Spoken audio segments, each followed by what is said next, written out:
Hello, I'm Dr. Brandt Gibson, and tonight I want to talk to you about another gait pattern, another way of walking called Moderate Pes Planus. And we're going to do that through the 4 questions as well. Number 1, what is Moderate Pes Planus? Pes Planus is flat foot, is basically the way it's translated. And it's easy way to describe it is it's walking like Fred Flintstone, for those that know who Fred Flintstone is, or like a hobbit, if you've seen The Lord of the Rings, where they kind of maintain a flat foot, don't seem to have much of an arch. And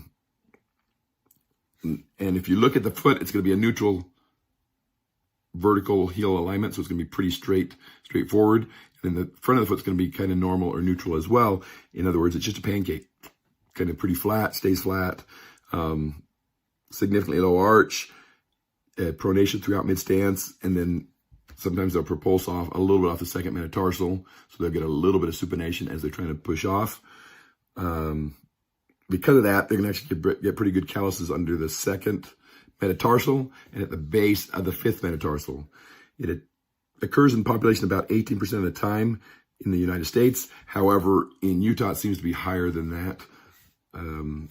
Symptom-wise, it's going to be plantar fasciitis, metatarsalgia, limited motion of the big toe, hallux limitus, patellofemoral pain, so you get pain in the knee area, posterior tibial tendonitis, neuromas. So number 2 is, why does it happen? The truth is, as with any of the gait patterns, it's actually genetic. It can be worsened by certain activities, certain shoes, those kind of things, but truthfully, it's really just you were born that way, and you're walking like somebody, whether it's your parents or grandparents, or whatever, you're walking like somebody else. 3, what can you do for it at home? The best things you can do is supportive type shoes. You can use a motion control shoe, although a lot of times I would recommend an insert or orthotic instead. Motion control shoes are usually heavier, so some kind of an insert or orthotic will be better. Number 4, when should you see the doctor? As with any gait pattern, we actually want to see the doctor if there's a significant amount of pain. If you're saying, okay, this is hurting me all the time, we're starting to limit what I want to do, starting to cause a disability type situation, you may want to consider getting it treated.